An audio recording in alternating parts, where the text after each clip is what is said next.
വിശുദ്ധരോടൊപ്പം March 14 വിശുദ്ധ മെറ്റിൽഡ.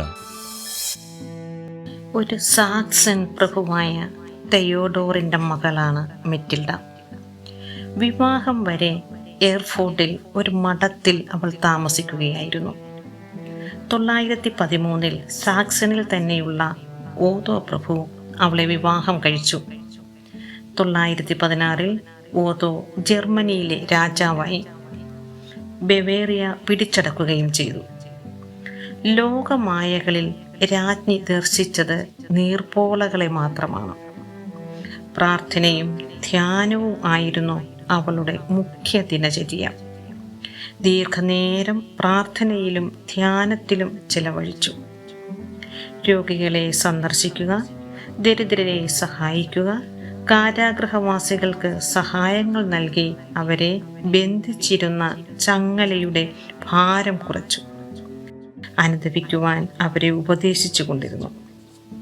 രാജ്ഞിയുടെ സേവന പ്രേക്ഷിതത്വത്തിൽ രാജാവും സഹകരിച്ചിരുന്നു.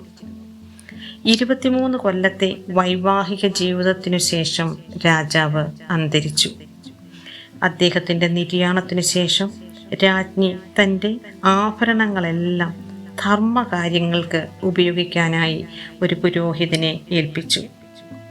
അവർക്ക് 3 മക്കളാണുണ്ടായിരുന്നത്: ഓതോ, ഹെൻറി, വിശുദ്ധ ബ്രൂണോ. കിരീടത്തിനു വേണ്ടി മൂത്തവർ തമ്മിൽ ഒരു സമരം ഉണ്ടായെങ്കിലും അവസാനം ഓതോ തന്നെ ചക്രവർത്തിയായി.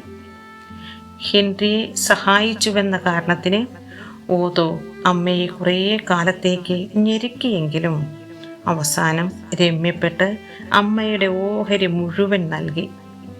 അങ്ങനെ തനിക്ക് സിദ്ധിച്ച സ്വത്തുകൊണ്ട് രാജ്ഞി പല പള്ളികൾ പണിയിച്ചു.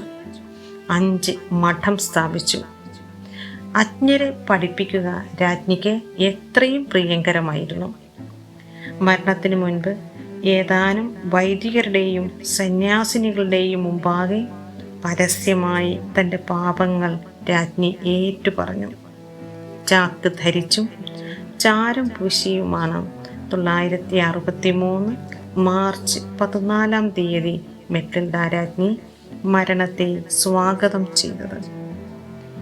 വിശുദ്ധ ജീവിതത്തിൻ്റെ ആരംഭം വിശുദ്ധിയെ ആഗ്രഹിക്കുന്നതിനും ഉത്സാഹപൂർവം പ്രാർത്ഥിക്കുന്നതിനും ലൗകിക സ്ഥാനമാനങ്ങളെക്കാൾ ഉപരിയായി വിശുദ്ധിയെ അന്വേഷിക്കുന്നതുമാണ്. വിശുദ്ധ ജീവിതത്തിൻ്റെ ആരംഭം വിശുദ്ധിയെ ആഗ്രഹിക്കുന്നതും ഉത്സാഹപൂർവം പ്രാർത്ഥിക്കുന്നതും ലൗകിക സ്ഥാനമാനങ്ങളെക്കാൾ ഉപരിയായി വിശുദ്ധിയെ അന്വേഷിക്കുന്നതുമാണ്.